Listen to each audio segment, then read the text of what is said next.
Hey guys, and welcome back to my YouTube channel. Thank you so much for joining me for another one of my YouTube videos today. So today's video is a podcast interview from my Spiritual Queen's Badass podcast. You can listen to this podcast on any platform that distributes podcasts, Acast, iTunes, Spotify, all of them.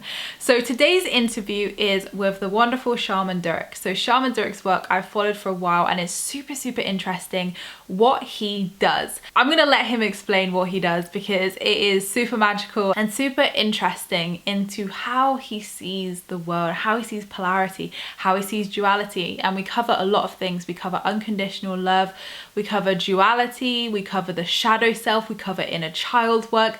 This is such a deeply enriching conversation which I think everybody needs to hear, and how beautifully he shares his message with the world. So you're in for a treat, guys.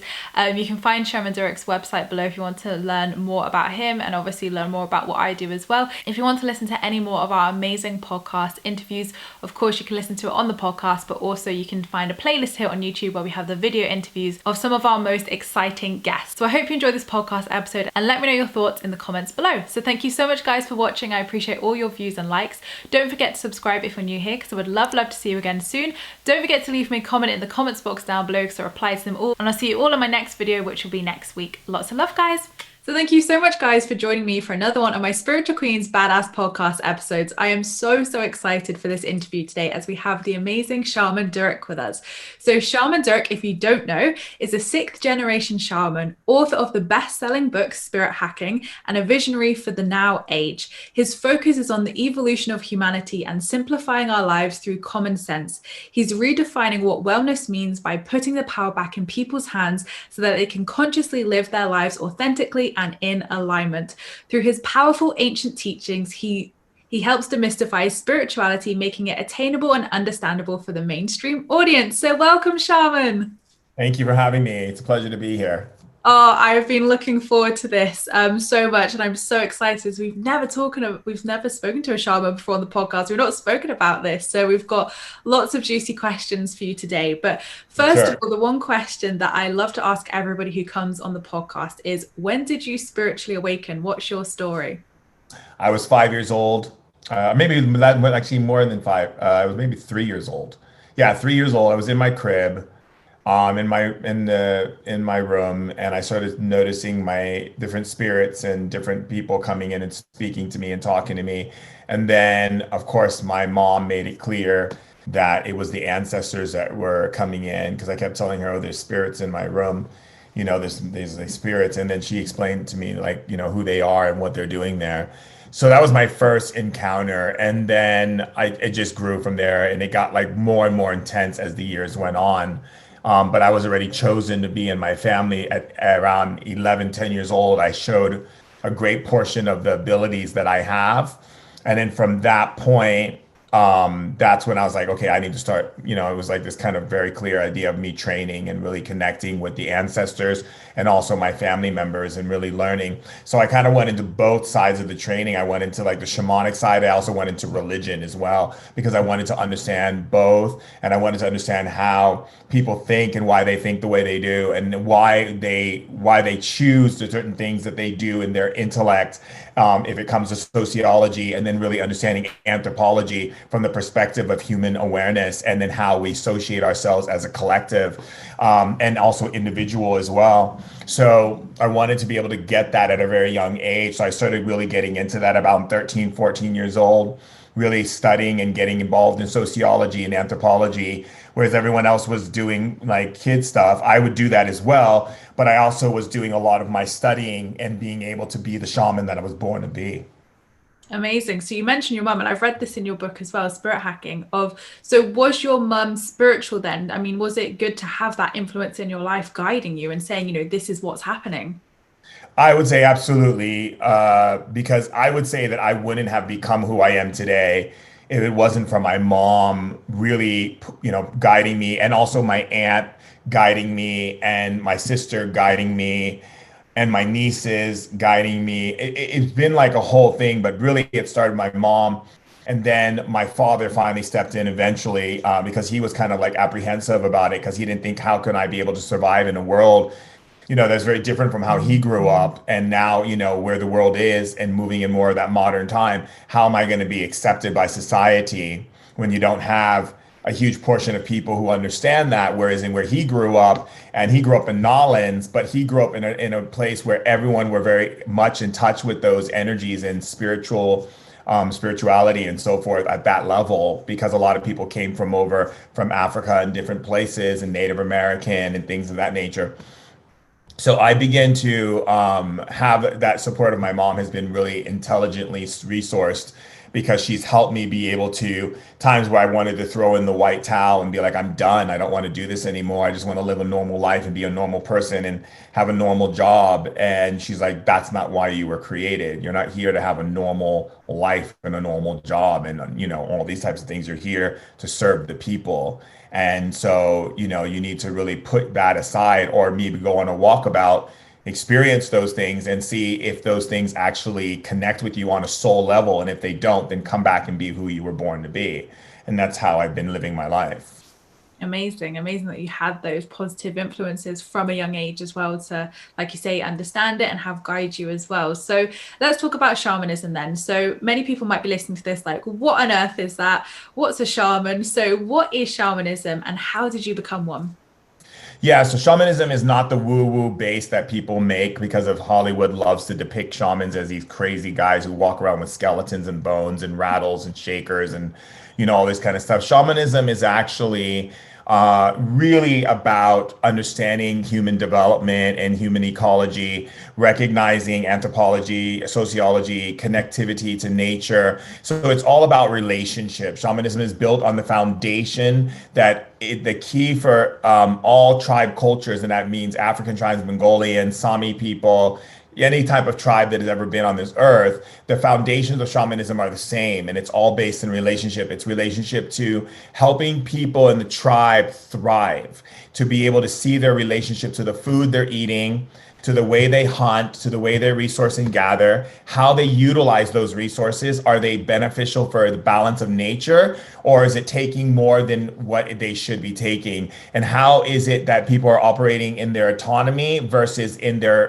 collective? Because it's one thing to be a person who lives life, but you're constantly people pleasing, which means you're not operating in your autonomy, which means you're actually causing more havoc in your life and the lives of others, just because you're a people pleasing person, versus you actually being very clear with who you are in your autonomy, and that you do things because you want to, not because you have to, not because you feel like someone's going to be mad at you or judge you or get upset with you if you don't do something for them, or you're not going to be loved, or you're going to be ostracized, or all these things. So shamanism is about really reflecting into the life of modeling love at the highest level, and utilizing intelligence through lexicon, communication of intelligence, like how one is communicating intelligence to another being, how one is operating within their environment, their social environment, and how they're operating with their ancestral connections with their family members who are on the other side. And so really building that wellspring, what we really call wellness. And so when people think of the wellness world, they don't realize that a lot of the wellness world was derivative from shamanism and different cultures that held those concepts of shamanism, like the Hindu people and people who are studying Ayurveda and all of these different cultures, and the Chinese medicine, all that came from shamanism. And so the key element is how science basically pushed away shamanism and made it very woo-woo, when now what's happening, or what I've done, is basically take shamanism and bring it back to the mainstream. And that's why I've been, a reoccurring role in The Doctors and Good Morning America, and, featured in People and Vanity Fair and all these different, publications, and speaking on major mental health boards and with Fortune 500 companies and CEOs and so forth, because shamanism is an overlooked understanding. People think shamanism is a religion. It's not. Shamanism is a way of life. It's a lifestyle choice. It means that you choose to live in harmony with everyone around you and everything that is. And so you're when you notice the wind, you don't just see the wind, you actually know that the wind is a spirit. So when the wind touches you, you're like, oh, hello, wind, and when you see a tree, you don't just walk by, you're like, hello, trees, like you acknowledge everything in God's kingdom. You don't just kind of think, oh, I'm this superior being walking around. doing what I want to do, and everything is about benefiting me to feel safe and have some form of structure of security, because security, again, is subjective based upon what's happening on the planet, economics, what's happening in one's household, what's happening in one's decision-making process. Whereas in shamanism is about teaching you sustainability, thriving, how to connect into community, how to build community, and how to connect and see that everything around you is a living spirit. So have that reverence and respect for it if you truly love God. In shamanism, we say to truly love creation is to love what creation created. So if you just walk by a tree and don't even notice it and say hello to it, are you really acknowledging God? Or are you only acknowledging the parts of God that you feel comfortable with? And that's how shamans actually formulate a lot of their teachings and wisdoms, is through the act of relationship. I love that. I love everything you said. And like for me, I didn't really hear of the term shaman until a couple of years ago. And I thought it was just people you would go to for plant medicine ceremonies or things like that. So reading your book has been really eye-opening, because I'm like, wow, like they do so much more and it's so much more intricate, like you say. And I love everything you said with that. It can definitely help so many people for sure. So let's talk about this book then, Spirit Hacking. So what does spirit hacking mean to you? So, I looked at shamanism from the perspective of human development, and where human beings have derived from the idea of so in ancient days, we saw the heart as the main functioning tool of our awareness.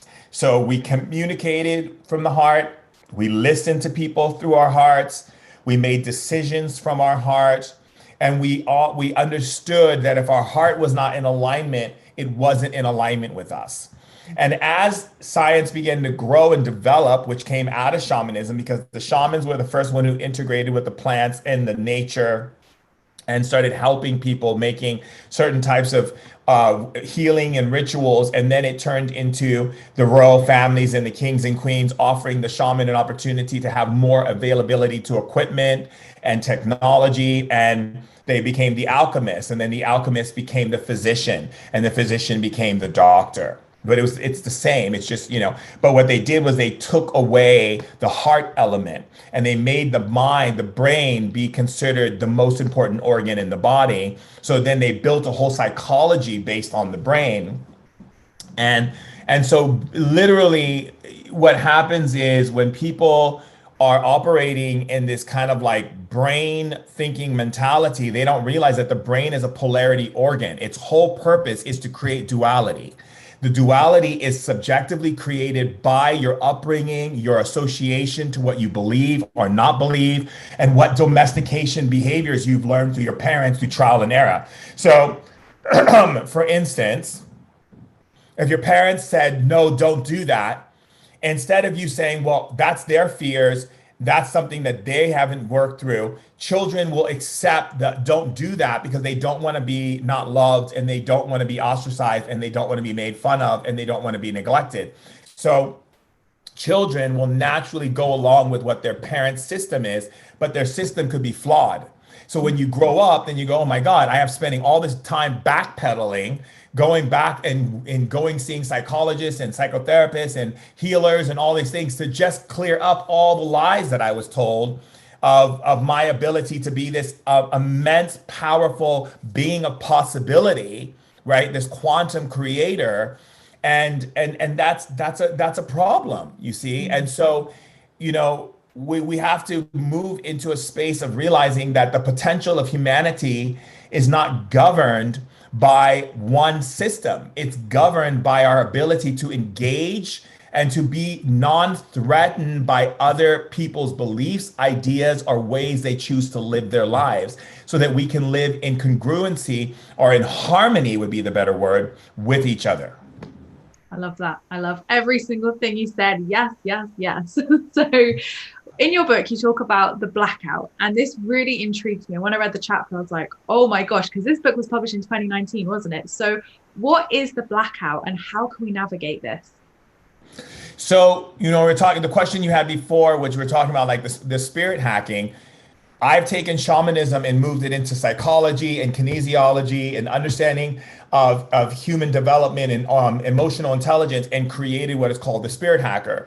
So the spirit hacker is not a being who's living in fear. A spirit hacker is a being who's able to see that, yes, we are going through challenging times on our planet. The blackout is what happened with coronavirus. It's the blackout is what's going to be happening after coronavirus. The blackout is a 12-year cycle of us going through every place in our life where we have not come into a place of true harmony. Every place where we've been lying, deceiving, betraying, and eliminating because of fear out of society without coming into a place of love, redemption, compassion, connectiveness. What's of value to us? What's really important to us? So the blackout is there to basically reflect to us how and what we are doing as human beings, as a collective with our energy, and how we're operating individually, so that we can see that everything that's showing up right now is how we've been operating as a society of people, stuffing everything under the rug, buying things so that we can look good, getting more likes and loves on Instagram so we can seem popular, so we can be loved, being acknowledged, doing things to succeed in life so that we can be acknowledged, so we can be seen, so we can matter. But that's not the reason to live. It's not to matter and to be loved by a person who doesn't even know you and doesn't even understand you more than you could ever understand yourself. The understanding of this level of deceit and betrayal has been playing out for too long on our planet. So nature and the spirits have made a decision that the only way to get us to see what's really important is to take it away from us, not as a punishment, but as a renewal of refinement. And I say this a lot because a lot of times people get stuck in this very black and white duality of God punishes and rewards you like Santa Claus. That's all created by the Matrix. The idea of punishment is subjective to each person depending upon what they believe punishment looks like. The consciousness of evolution is not governed in punishment. It's governed in refinement. It's about refining the qualities of life so that you can live a greater life. And that's why I wrote the book Spirit Hacking, because Spirit told me there's a blackout coming. You need to get the people ready for what's coming. The book was supposed to be called 2020, Are You Ready? The Blackout. But my publishers thought it was a little too cryptic. And they thought like the whole blackout meant like it could be a racial tension, like blackout, instead of it being more about what I was actually saying. So what they did was they said, well, can we come up with a different name? So I spent some time with my buddy, Dave Asprey, in Vancouver, and he's like, Durek, you've been doing spirit hacking. I'm the biohacker. You're the spirit hacker. Call your book Spirit Hacking, and really and then you can talk about the blackout in your book so that your publishers feel comfortable to publish the book without them being afraid of the retribution that's going to come towards them for creating something that might be cuckoo or crazy when it's a mainstream publishing house like Macmillan. So again, being able to play the game of the Matrix, and do what is necessary to be able to get the message through in whatever way that shows up, but also at the same time saying very true and authentic to who I am as a shaman. I'm not the shaman who's walking around with moccasins or, wearing dashikis that I see people wear in these very spiritual conventions, and like beads and like, okay, I'm as you can see, I'm like wearing a necklace that says SD on it. From the Grand Plaza, this girl made me this necklace, this amazing girl. I wear vests, I wear rock and roll t-shirts, ripped up jeans, cowboy boots. I in my book, I curse. I'm not the average type, what people would think is the idea of what they think a shaman should be. I am a radical for the purpose of moving you by making you shake it up to wake it up.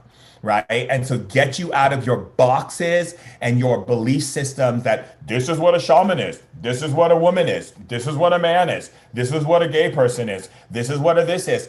All of that is nonsense. And I'm getting you into an understanding that you can be however you want to be and still be amazing and powerful, but you don't need to fit in a box because God never intended you to fit in a box. That's a society that built those boxes so they can control you and sell you a bunch of shit you don't need.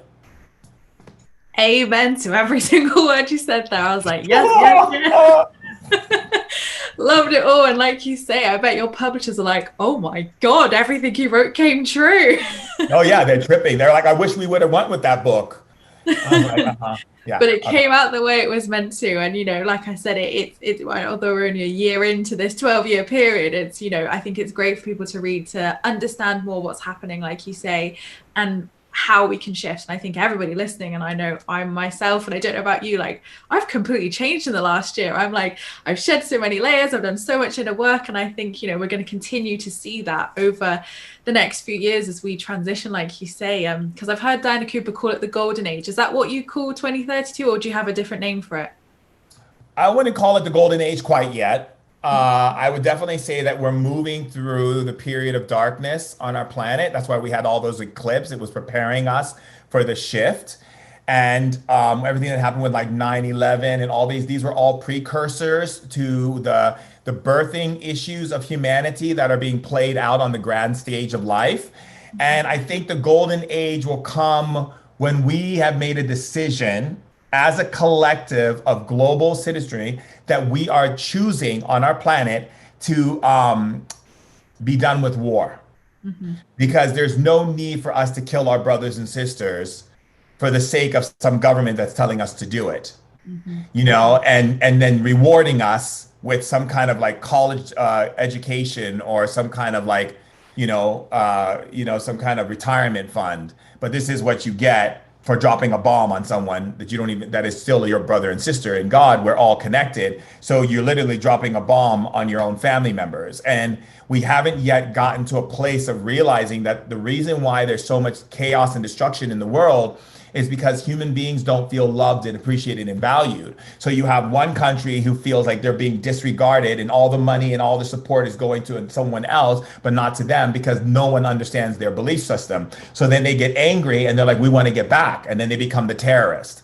And a lot of times terrorists become terrorists because they think they're doing it in good measure, but they're not. Of course, we know that because that's where the mental what you call it dissonance and has come in because they don't realize that they feel like they're making a statement of saying, here we are, look at us, see, you thought we weren't so powerful because it's all insecurity. So we have to blow stuff up in order to be seen and heard, which is no different from a kid going to school and saying, well, I don't get love from my mom and dad, so why don't I spray paint the school wall? Oh, look, my mom and dad are yelling at me. Well, at least I'm getting attention there, so I'll just keep doing more of that to get more attention. So we on Earth, we keep acknowledging these structures of imbalance as the main attention, focus, and draw from what's really important, which is love and kindness and generosity and showing up and engaging and holding space for women, doing microfunding for women to help women put to off balance the way off balance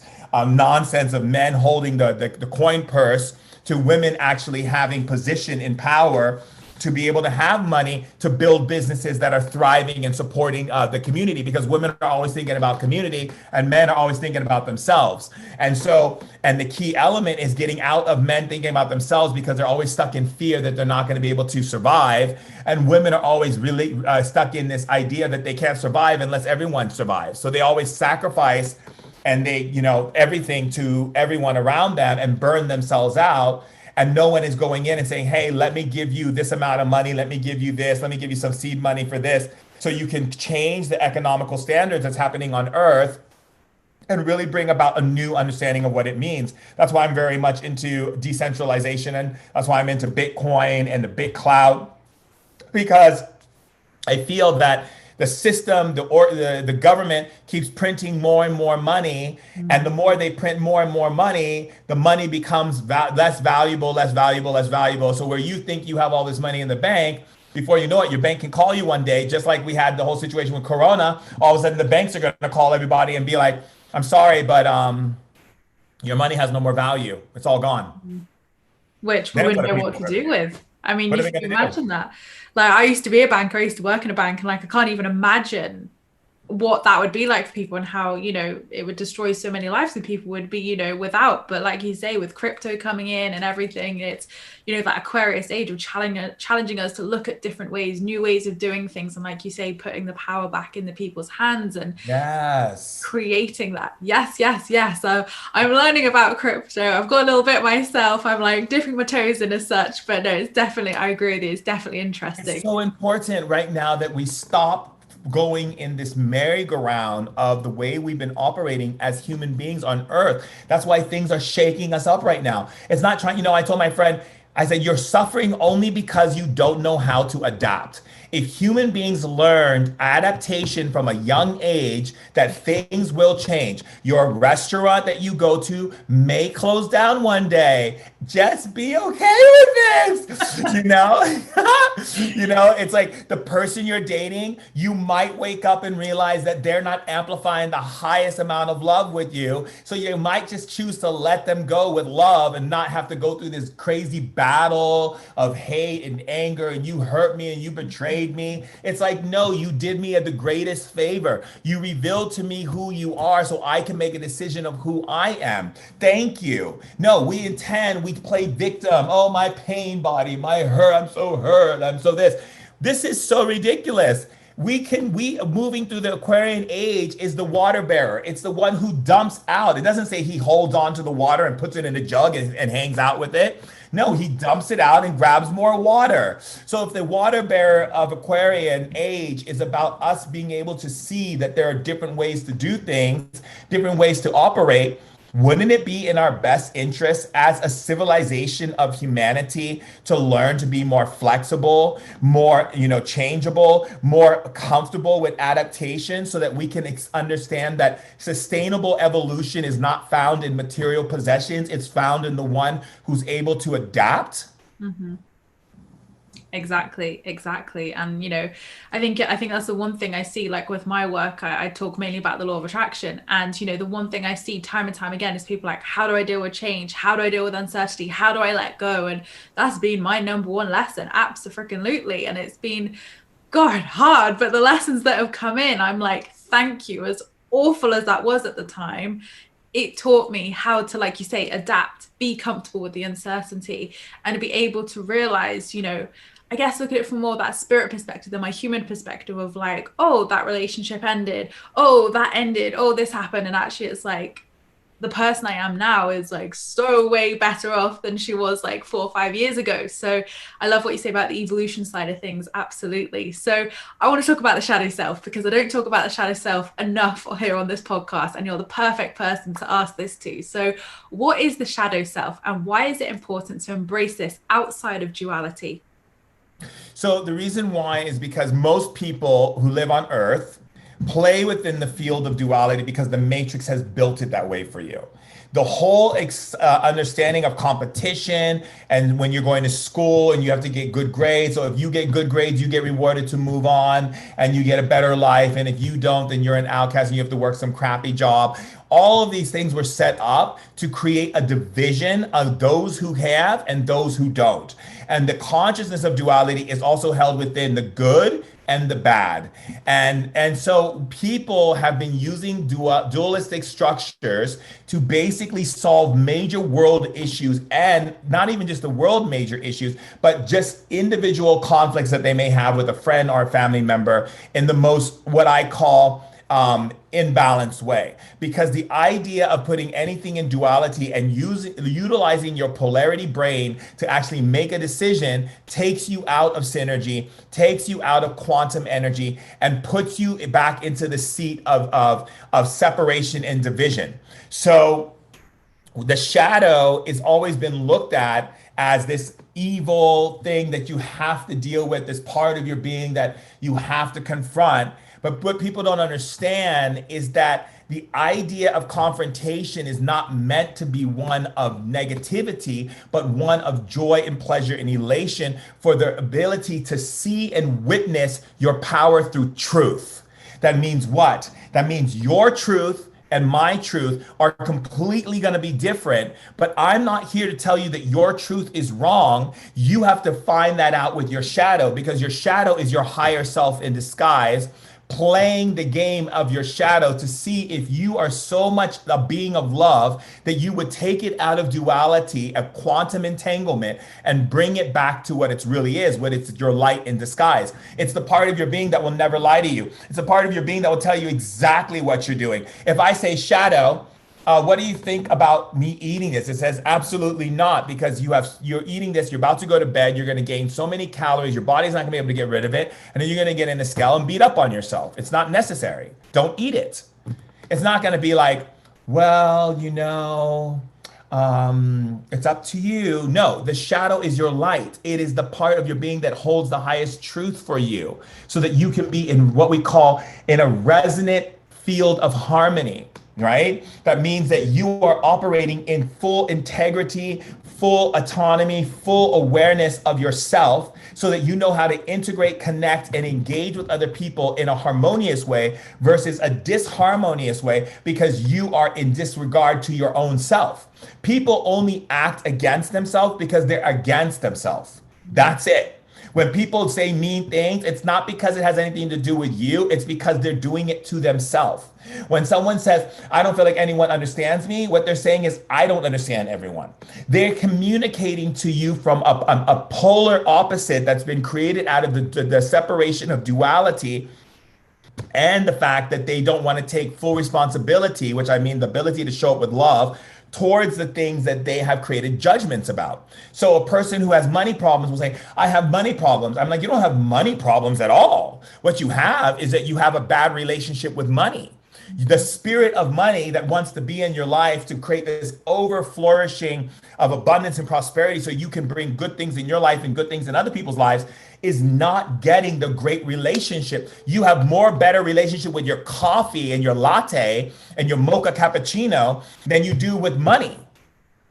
And people, they're like, what? I'm like, yeah, if I go spirit of cappuccino and coffee, what's your relationship with such and such and such? Oh, we're great. We hang out every day. We have great conversations. It's wonderful. There's a great mutual understanding. Then I say, what is your relationship? Money says, oh, they think I'm evil, and they want to push me away, but they need me, but then they push me away. They don't want me in their life. I feel completely neglected. And so again, from a shamanic point of view, I have to look at why are you taking these things and moving them into duality versus just realizing your relationship with them. If you have negative people coming into your relationship with you, what does that mean about how you're treating yourself? You can't go into a bar or a pub in England and be this being who's loving on yourself, buying yourself gifts, adorning yourself, waking up every day, telling yourself how amazing, how beautiful, how badass you are. And then you think you're going to walk into a bar, into a pub in England, in Knightsbridge or wherever, and you go in and you think you're going to meet someone who's going to disrespect you and be rude to you? Absolutely not, because your frequency won't even allow you to see them. They won't exist in your peripheral, because only things that show up in your life are the things that you've been treating yourself with. That is a reflection of being modeled by you to your ego, to the universe, of what you believe is real in your life. Exactly. And if we talk about law of attraction and vibration, exactly what you said there, you're attracting, quote unquote, those experiences and people to you to experience, whether it's soul contract or whatever. But like you say, it's that energetic frequency that is there as such. And I love what you said about how the shadow self is our higher self in disguise. I was like, oh, I love that. I've never heard that before. I love that. So what are your top tips for working with the shadow self and finding peace within yourself, would you say? So I would say the first tip is to redefine your relationship with the shadow, right? Is to get out of duality, break the quantum entanglement, and get out of this need to demonize everything and really bring it back to the center and the nucleus of love. Shadow, I'm sorry for the way I've been treating you. I know I've been demonizing you. I know I've been making you this evil thing. It wasn't okay, and I'm sorry. I know that I've heard that you are my higher self and my light in disguise. Why don't I listen to you? And you can write it on a piece of paper, shadow, how come I don't listen to you? And write the answer right after without thinking. And that's the shadow communicating to you. Or you can do it verbally. When I talk to the shadow, I can talk to shadow right now. Shadow, why is it that human beings don't listen to you? They said, because human beings have free will and they want to do what they want to do. They don't want to hear the truth. I see. And shadow, if human beings were to listen to you, like lock, stock, and barrel, like no excuses, like full on, I'm going to listen to you, what would become of their lives? Heaven on earth. I think we all want some of that. So are you telling me, Shadow, that because human beings don't listen to you, they run their own free will programs and they're using their own ability without seeking the guidance of the light that you represent, which is truth, is why they suffer? They suffer because they want to be right about nonsense instead of coming to me and getting the truth and therefore setting themselves free from the nonsense. Love it. Love it. And you know what, I think when I spiritually awakened, 5 years ago, and the law of attraction was the first thing I found. And since then I've gone down a whole spiritual path of like going way deeper and so much deeper than law of attraction. But what I've seen and what I'm really passionate about sharing as well now is that you have this like toxic positivity that's like, just be love and light, just be positive, just ignore your shadow self. And it's like, oh my God, like the problems were still there when I did that, like nothing was good, nothing was better. And then, like you say, where you integrate that shadow and love the shadow and work with the shadow, whether it's like inner child work or whatever you go, what path you go down, you're not coming from that place of that toxic positivity. You're coming from that place of, like you say, you're integrating it and seeing it for the truth that it is. So why do you think people are this whole like, just love and light, just be positive? First of all, I have a whole chapter in my book called Love and Light My Ass. And literally the whole love and light concept was a theory that was created by the concept that if you stay in a place of love and light, everything's going to be fine. But it's not possible because in order to remove density, limitation, lack, scarcity, and fear, you have to be a good alchemist. You can't just love and light your way through things. You have to be willing to understand that those energies exist and you have the ability to alchemize them into love. Now, that's true love and light. But love and light people have what we call a holier than thou superiority. And the holier than thou superiority is the idea that because they went to India, or because they did ayahuasca, because they had this crystal meditation, or because they, are drinking their green smoothies or their matcha teas or whatever the heck they're doing these days, right? That they're more spiritual than you and you're not at their spiritual level. And so if you don't give them heart to heart hugs and give them their militant hug, which I call it the militant hug, and you don't meet and you don't use words like, oh my God, I don't resonate with that, when in fact you actually do, because you actually paying attention to it. So spirit's already telling you that's a bunch of lies. But the point I'm making is that the point I'm making is that the love and light community is not operating in the field of intelligence that requires us to transmutate darkness and bring it to the light. They're just saying, I'm love and light, but they don't want to go sit in the places that need that light. So a lot of times when I've come across people who are like, free hugs at all these like Burning Man festivals and whatnot, I have no problem with people who go to Burning Man. I said, I don't need sand up my ass, but I'm the type of person who enjoy being, in Sardinia and Greece and enjoying a nice, hang out by the water and the ocean and jumping in the Mediterranean. I don't really enjoy it, but a lot of people like that. A lot of people like being in that very, what I call it, Mad Max vibe, and perhaps I will venture into that space. But when I meet a lot of people from those worlds, they do these free hugs. So I say, okay, well, I'm going off right now to, with a friend, and we're going to be meeting up with people who are coming off the boats of refugees who could really use those hugs, or women who are coming out of the trade stations where they're being trafficked and they haven't had a real hug other than someone touching them for sexual purposes. And finally, someone's going to give them a hug. When I give these women hugs, they collapse in my arm and tell me I'm a good man. And they can feel the love and they feel the healing that's coming through. These women have just been used sexually. Just to have someone say, I want to give you a hug. Just come back into a hug. Children who have been, put through so much pain and just come into a place of a hug. People who are coming off the boats who've been just being shuffled from one country to the next because they can't find a place that's going to take them. They just want a hug, and I asked these people, do you want to come with me? I'll pay for your ticket. I'll pay for you to come. Just come be with me and my friend. She's a celebrity. Let's just go be there for the people. No, silence, crickets. No, they don't want to do that. Why? Because they're not really love and light. They're love and light for the purpose of being gratification, grandizement, and the acknowledgement of I'm a spiritual being.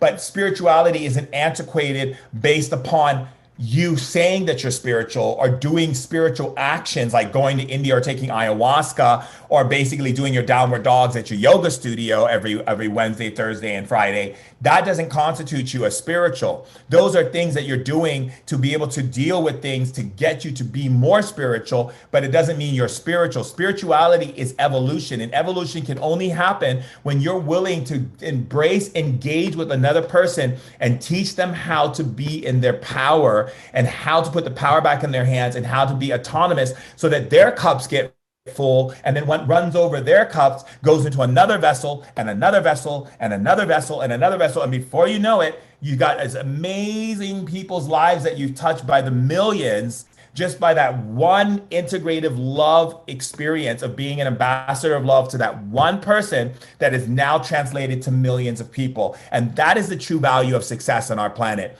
Not how popular you are, not how many likes you have on your Instagram, not how cool your outfit is and how many cool parties you get invited to and how many times you did a cat and child pose.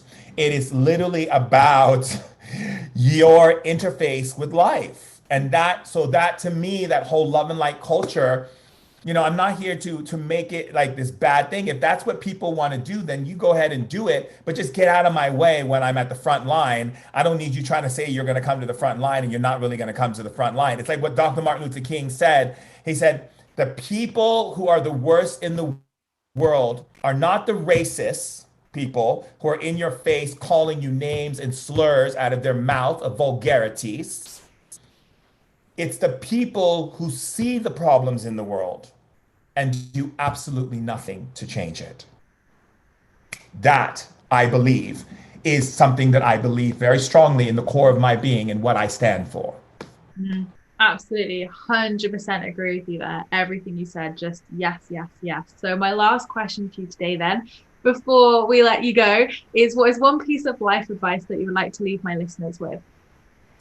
The life advice that I would leave you with is to make sure that you are acknowledging all of your accomplishments and all of your successes and everything you overcame that was an adversity, not as something you overcame and you moved on, but as an acknowledgement. Write it down, create something, that a book of all those things you've accomplished, even the smaller micro quantum leaps to the bigger macro quantum leaps need to be in a book. So that way you can see all of those things, those power energies you made, and those things can be then attributed to or brought into, as we say, currency for the things you're going through now, or the things that you will continue to go through. So that way you're never thinking, oh, I can't believe I'm going through this. It's like, no, wait, I've overcome so much in my life. I can overcome this as well, right? And so when you actually see that, and you understand that, wow, this is the book of my acknowledgments. And then really, a lot of times people have these gratitude journals, which is like, great, you're grateful for your kids' honor roll. Yay. So, it's like, okay, great, but let's focus our gratitude journals on being grateful for the shitty things that happened to us, because those are the things that shaped and informed you and made you into a diamond with all that, there's pressures and things you experience. And then create an acknowledgement journal of acknowledging yourself, acknowledging your wisdom, acknowledging your power, acknowledging the energy that you create every day. And so gratefulness for all the things that you suffered that was horrible and disgusting and vile. And then an acknowledgement journal of acknowledging yourself and really be able to reflect into those things. And then the last thing I would say, which is the most important of all, is don't let go of that little child inside. If you get too serious and you get a stiff upper lip and you get too much caught up in your need to be perfect, this isn't a world of perfection. It just isn't. If it was, I could smash a glass right now and the glass would reshape itself. This isn't a world of perfection. This is a world of refinement. How we choose to refine ourselves. It is not about perfection. So we have to always look at everything from a playful position. laugh about things when they show up. Oh my God, how silly, how funny is that? I was getting so hard on myself and I really need to lighten up. Be a kid, have some fun. And it doesn't mean having fun, go to a casino and do these things, but have fun like a kid would. Go to the park, swing on a swing set, paint a picture, learn how to do sculpting, do arts with your hands, work in the garden, do something. I should say play in the garden and create things in the garden. Let's get rid of the word work, shift that to play, and just be in a playful spirit. If you are starting a business or doing anything, even in your relationships, one of the greatest reasons why my relationship does so well is because her little girl and my little boy know each other, and we laugh all the time. We play, we crack jokes. We skip, we slow dance at the polo fields. We enjoy being children together. We build forts and go under them and read books to each other. The moment you take that away from life, you've lost it. You've lost it. So to get it back, keep it in there. Keep that child alive in your business, in your love life, with your friends, and every aspect of what you do. Make sure your inner child, your playful spirit is with you, because the moment that playful spirit's gone, God is gone. Exactly. So, so important. And I love what you said about the acknowledgement journal as well. I'm definitely going to do that. I haven't done one of those before, so I'm really excited to try that. Thank you for sharing that. So where can my lovely listeners find out more about you, Shaman Durek, if they want to learn more about your work? Thank you. So you can either follow me and connect with me on BitClout, which is my social media of blockchain that I'm on. You can also check me out on Instagram, where I put up posts every day to inspire you, delight you, and give you and put the power back in your hands. You can also go to the Shaman School and check out my classes at the Shaman School if you want to up-level your powers. Come to the Healing Temple every Saturday for a reboot. And again, check out my podcast, Ancient Wisdom Today podcast. We bring on amazing speakers. And send me a message, because I respond to my DMs. Send me a message on BitClout. Send me a message on Instagram. Oh, also, you can connect with me in Clubhouse. I have a room called the Spirit Hackers Club. We bring in great speakers, great doctors, great people from all walks of life, from doulas to environmentalists, to everyone and everyone you can imagine, to have a conversation on how we can develop ourselves even better as superhumans on planet Earth. So if you see me speaking in a room, come up on stage and say hi. If you see me in public, come and give me a hug. And let's have a great time together. Let's live life. If you see me in London, wherever I travel a lot, come and give me a hug. Well, I definitely will be if I ever get the pleasure of meeting you, for sure. If you're ever in London, then absolutely I will be giving you a great big hug. And I've been to one of your Clubhouse rooms as well. Actually, they are awesome. So highly, highly recommend. And of course, you can get Shaman Durek's book, Spirit Hacking, now from any places that sell books worldwide. And highly recommend that. I'm 2 chapters in at the moment, so I'm still very early on, but I'm really enjoying it so far. So I can't wait to read more of it. But thank you so, so much, Shaman Durek, for being here today. It's been an absolute honor having you. And I've just loved every single pearl of wisdom that you've given us. So thank you so much. Thank you for having me. It's a pleasure. Thank you. It's been an honor.